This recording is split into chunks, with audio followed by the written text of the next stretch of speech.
دیکھیے کئی ہمارے برادران اہل سنت کے نوجوان ایک بیداری کی لہر ہے کہ جیسے میں کہتا ہوں پہلا ورژن محمد علی مرزا کا تھا، دوسرا ورژن پہلا ورژن مولانا اسحاق کا تھا، اس کا نتیجہ مرزا بنا، تیسرا ورژن ابھی مفتی ہمدرد کا ورژن ہے۔ تو آپ دیکھتے ہیں ڈے بائی ڈے یہ کیا کر رہے ہیں، ترقی کر رہے ہیں مکتب اہل بیت پہ۔ کئی جوان کہتے ہیں مولانا یہ مرزا شروع میں بہت کچھ بولتا تھا، اب اس کو کیا ہو گیا ہے؟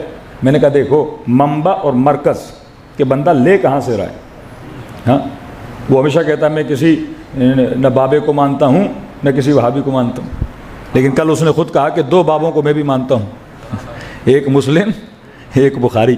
تو جو بابوں میں پھنسے گا وہ کبھی در علی پہ نہیں آ پائے گا، کیونکہ منبع وہی ہے۔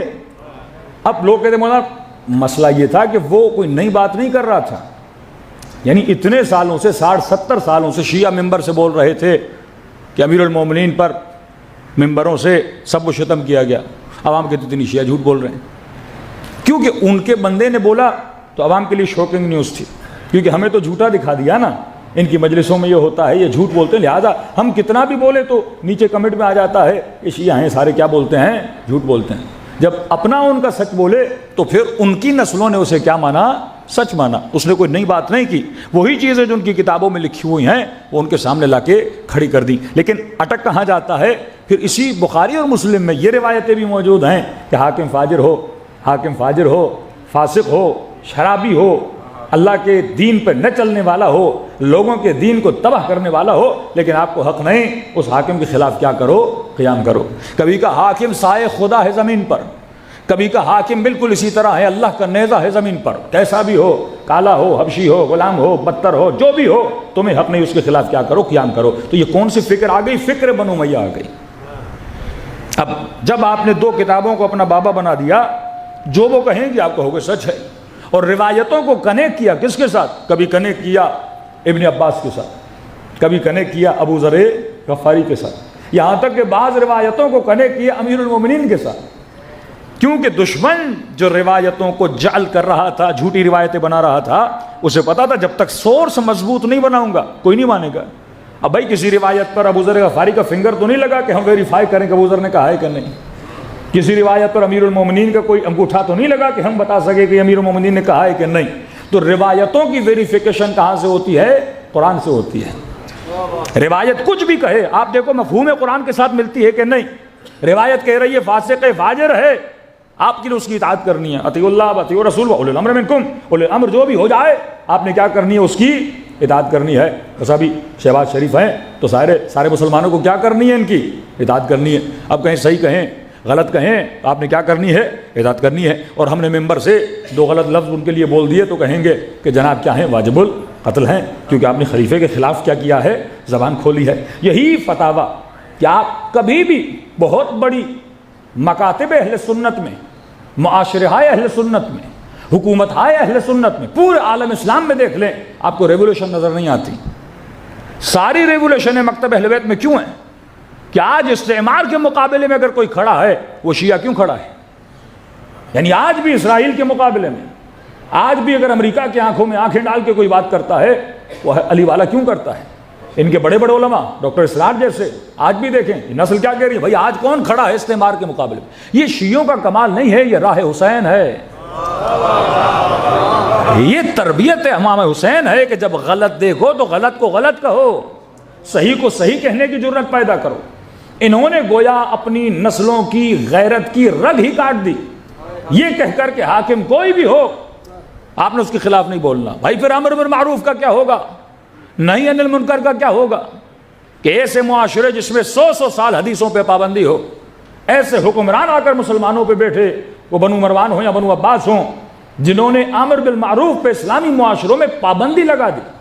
یعنی آپ اگر کسی کو کہتے جناب متقی بن جاؤ، پہلی تقریر عبداللہ ملک مروان نے پہلی تقریر جو کی تھی وہ یہی تھی، اور پہلا خطبہ جو دیا تھا وہ یہی تھا کہ اے لوگوں میں نے سنا ہے کہ تم لوگوں کو تقویٰ کا درس دیتے ہو اور تمہارے اندر خود تقویٰ نہیں ہے، اور آج کے بعد اگر کسی نے مجھے کہا کہ متقی بن جاؤ تو میں اس کا سر کیا کر دوں گا؟ قلم کر دوں گا۔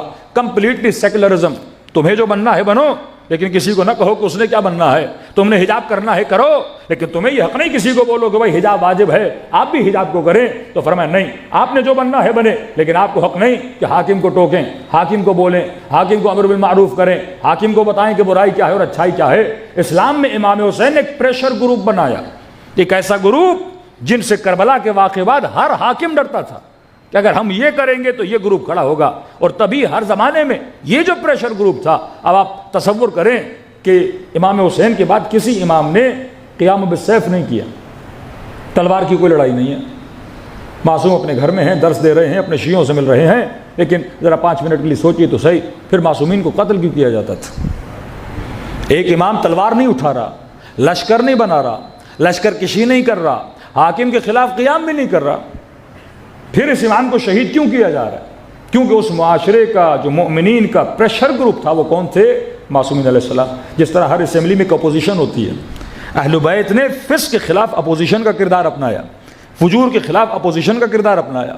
حاکم کتنا بھی نیک بن جاتا تھا کہتے تھے آپ جعفر صادق جیسے نہیں بن سکتے، حاکم کتنا بھی عدالت مند بننا چاہتا تھا لیکن کہتے تھے آپ کی عدالت علی جیسی نہیں ہو سکتی، آپ کا علم اہل بیت جیسا نہیں ہو سکتا، آپ کی درس و تدریس اہل بیت جیسے نہیں ہو سکتی۔ تو بار بار کس کے ساتھ کمپیئر کرتے تھے؟ آل رسول کے ساتھ، اور جب کمپیئر ہوتے تھے تو یہ رسوا ہو جاتے تھے، اور جب رسوا ہوتے تھے ان کو غصہ آتا تھا کہ یہ نہ رہیں تو پھر ہماری عزت رہے گی، یہ رہیں گے تو معاشرہ ہماری عزت نہیں کرے گا۔ اور کیا کمال ہے، آج یہ سارے دشمنان اسلام کیا کہتے ہیں کہ ہمیں مسئلہ کن سے ہے؟ شیعوں سے ہے، سارے ہمیں ماننے کے لیے تیار۔ اسرائیل کہتا ہے یہ بڑے عجیب ہیں جو لوگوں کو بار بار کیا کرتے ہیں؟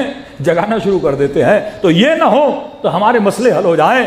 کہتے ہیں یہ شیعہ رہیں گے تو ہمارے مسئلے بھی باقی رہیں گے۔ ہر بندہ اسرائیل کو ایکسیپٹ کرنے کے لیے تیار ہے، کون ایکسیپٹ نہیں کر رہا؟ علی کے ماننے والے ایکسیپٹ نہیں کر رہے۔ یہ جرت، یہ جو روش امام حسین ہے، اس نے ایک نیا اسلام کا ورژن پیدا کیا واقع کربلا کے بعد۔ وہ ورژن یہ تھا کہ حاکم فاسق و فاجر ہو، آپ نے اس کے خلاف کیا کرنا ہے؟ قیام کرنا ہے۔ یہی مائنڈ سیٹ آپ کو زیدیہ میں نظر آتا ہے، یہی مائنڈ سیٹ اثنا عشری شیعوں میں نظر آتا ہے، وہ لبنان ہو، وہ یمن ہو، وہ ایران ہو، وہ عراق ہو، کہ پریشان ہو جاتے ہیں۔ 2-3% شیعہ بھی نہیں تھے سیریا میں، یعنی یہ ان کے لیے ایک بہت حیرت اور تعجب کا مقام تھا کہ ایک ایسا ملک جس میں 3% شیعہ ہے، اور نعرہ وہاں پہ کیا مارا کہ سب سے بڑا فساد جو سیریا میں ہے اور کوئی نہیں، کہا کہ یہ علی کی بیٹی کا روزہ ہے، یہ بدعت گاہ ہے، یہاں پہ آتے ہیں، یہ روزوں پہ سجدے کرتے ہیں اور عبادتیں کرتے ہیں، ہم اس کو ہم گرا دیں گے تو سیریا کیا ہو جائے گا؟ الیاذ باللہ پاک ہو جائے گا۔ کتنا زور لگایا لیکن سیدہ زینب کے روزے کو کچھ نہ کر سکے، نہ کچھ ان کو ملا۔ یہ کس کی سوچ ہے؟ یہ امام حسین کی سوچ ہے۔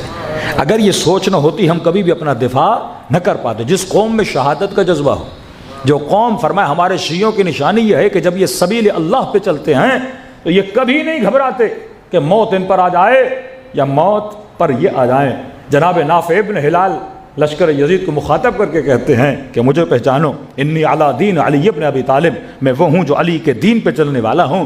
فرمائے دشمن ہم اس سے محبت کرتے ہیں جو ان سے محبت کرتے ہیں، جو ان سے محمد والے محمد بنتے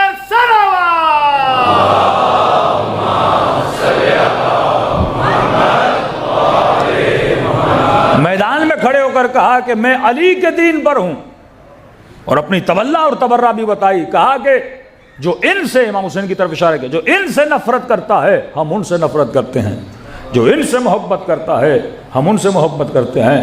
پھر فرمائے دشمن تم ہمیں موت سے ڈراتے ہو، ہمیں کوئی کراہت نہیں کہ ہم رب کی ملاقات کے لیے جائیں، مارنا ہے مارو، کیا ہوگا؟ زیادہ سے زیادہ اللہ کی ملاقات کے لیے چلے جائیں گے۔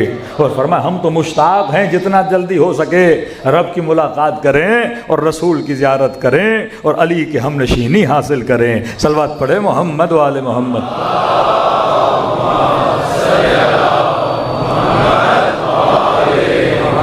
وَأَجِّلْ فَرَجَهُمْ